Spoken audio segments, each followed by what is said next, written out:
Hello, everybody. Welcome to the Occupy Hollywood Network, right? We're gonna review a movie because, well, why not, right? Um, Cool World. Well, what's the last movie I reviewed? Cool World. Yeah, I love that movie. That movie is awesome. Um, let's see. So recently, I rewatched a movie that was made of. Geez, what? It's been like 20 years, 20 years plus, maybe. Gosh, this is really okay. Hold on. I'm getting way too carried away. Um, so obviously, superheroes, right, has been popular. The whole advent of when it became popular, arguably in the 2000s, late 2000s, but it started in the 90s with Spawn, Blade, the obscure Batman movies, whatever. But if you were to, for people who aren't as much of a pop culture enthusiast as I am, if you were to be asked about it, or someone would ask you who is the most popular superhero in all of like pop culture or media, overwhelmingly, okay, and I mean it is objectively true. As much as it's art, it's subjective, right? It is objectively true that Spider-Man is the most popular um, superhero in all of pop culture. Now, if you're familiar with the rebuttals in with when someone says this, it's gonna be the DCU fanboys gonna be like, "Well, Superman's been around for a long time, so Superman, and he's like the pinnacle of like superheroes and all this other stuff." It's like, okay, yeah, right. Um, and then there's the other crowd who will be like, "Well, Batman is just as popular as Spider-Man." And it's like, yes, I understand, I get it, but overwhelmingly, um, Spider-Man is the most popular superhero of all time. Why do I say that? What is my premise for that? Because usually a lot of this nerd and geek stuff, a lot of men gravitate towards it. Obviously, there's women who gravitate towards it, so don't. But if you were to go up to a girl, like a girl my age, 20-year-old girl, and say, "What superhero do you like the most out of these three? Batman, Superman, or Spider-Man?" I, as someone who kind of knows how a lot of the talks and discussions and these conversations go in pop culture, I would imagine that 9 times out of 10, the girl would say that she likes Spider Man the most out of those three. Now, why am I saying this? Because that kind of indicates that if most girls would say Spider Man is their most popular, and women and girls being half the population, I would think that Spider Man would be is as popular as he is because of women loving him. And anyone who reads comics, Spider-Man nonchalantly gets every single girl that he wants. Him, obviously Peter Parker, not a bad looking guy at all, but he's Spider-Man. He's like, and he's unapologetically Spider-Man. He knows he's smarter than everyone else, and he's kind of an a-hole, to be honest. Am I the a-hole? Um, could you imagine like if Reddit existed in like the MCU? Because obviously, like we probably all exist in like that alternate timeline if it existed. Could you imagine like Peter Parker just going on Reddit and be like, "Am I the a hole for thinking I'm smarter than everyone else?" That'd be pretty funny. We should make. I gotta start making more Reddit videos. Well, don't worry, we'll get to them. We'll get to them. But yeah, the movie we watched, it wasn't the Andrew Garfield Spider Man. It wasn't the Tom Holland ones. Obviously, it's the Tobey Maguire ones. Obviously, from the background. I didn't watch the first one. Didn't watch the third one. Love as much as I like those movies. I watched the second one because it just happened to be on, and luckily I caught it right when it started. Now, this movie is like really good. Like, I don't think, I'm gonna be honest, besides the this is me tooting my horn, just thinking how this is pompous, the pompous snob Jacob coming out, just like Spider-Man. Besides the Spider-Man movie that I want to make, Spider-Man Phantom Phony, coming to a theater near you, just like the the trailer guy says. Um, Even that movie, this movie is really really good.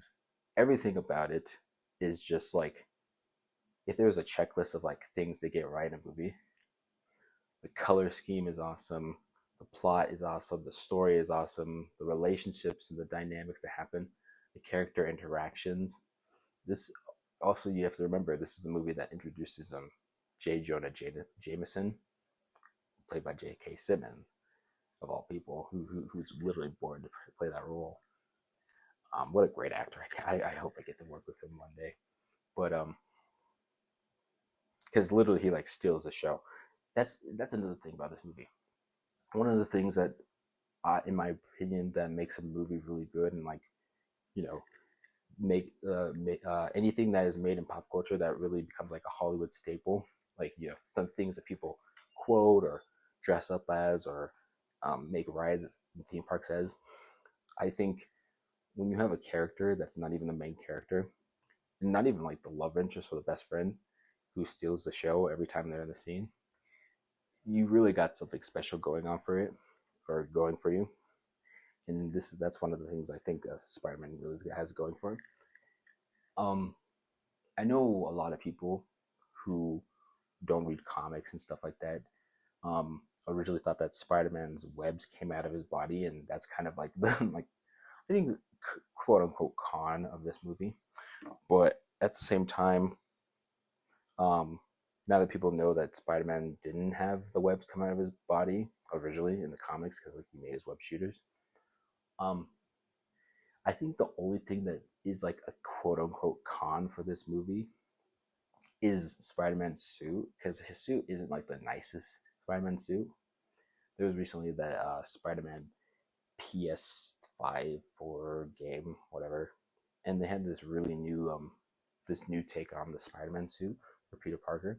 I thought it was kind of cool, but at the same time, the suit that Tobey Maguire's Peter Parker wears isn't bad. It's not bad at all, um, but it's not the best. That being said, this still is the best Spider-Man movie by far.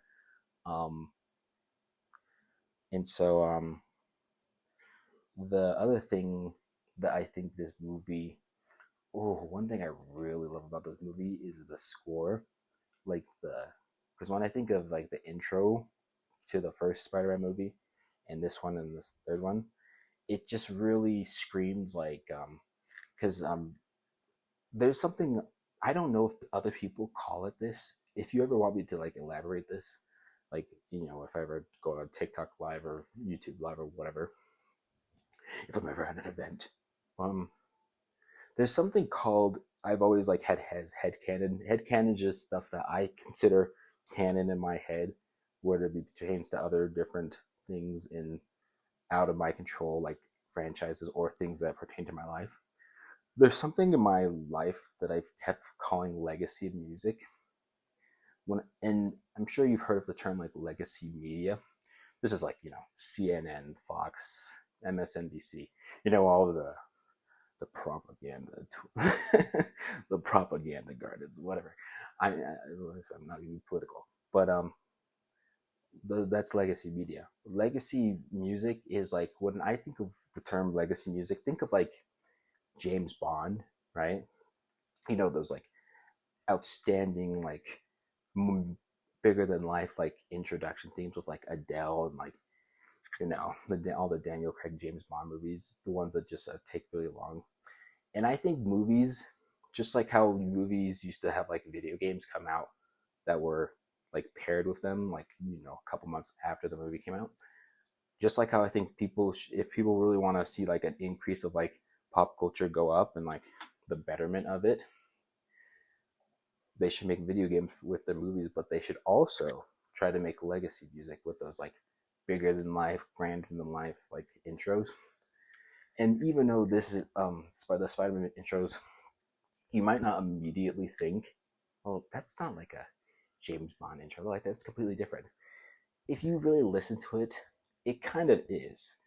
It's like on the same level because it has like it like sets you up and puts you in the mood to get you excited about what's to come, and you're already hooked on it because whenever you're talking about storytelling and whether it be like an author who writes a book or a filmmaker or whatever, a lot of people who are like these creatives and um, these artists in pop culture, they always talk about you have to like hook the audience, and then the audience, obviously the people who consume this stuff, they say if I'm not hooked in like the first 5 or 10 minutes, I'm out. And in Spider-Man, I just like I said, the score really goes well for itself. There's like the one score. Oh, I want to play it. I'm gonna try to play it, but I don't know if because I know YouTube has the whole DMCA takedowns or whatever bullshit. Oh, excuse my French. Sorry to all the moms if you're listening to this. This is family friendly. All right.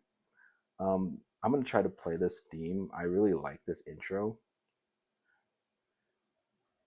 And I'm gonna see if I can get away with it.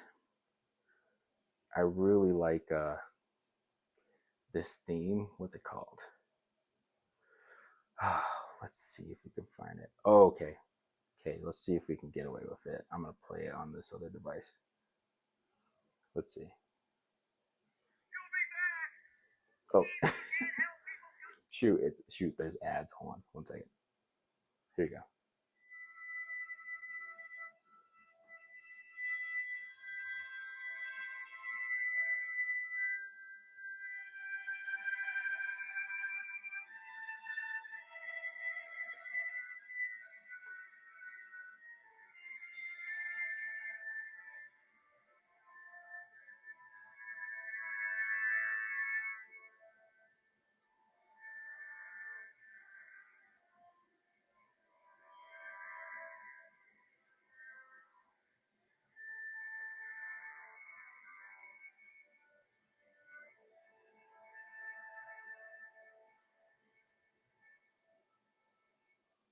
Now, I don't know if you could even hear that, and depending on how this upload goes, I might have to cut it out.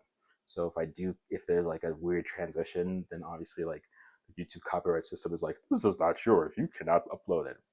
It's like, oh, fine, whatever. But if it does, if that's not the case and this audio stays the same, I really like that theme. That's what I think of like Spider-Man. Spider-Man, you know, gives hope. He always does the right thing.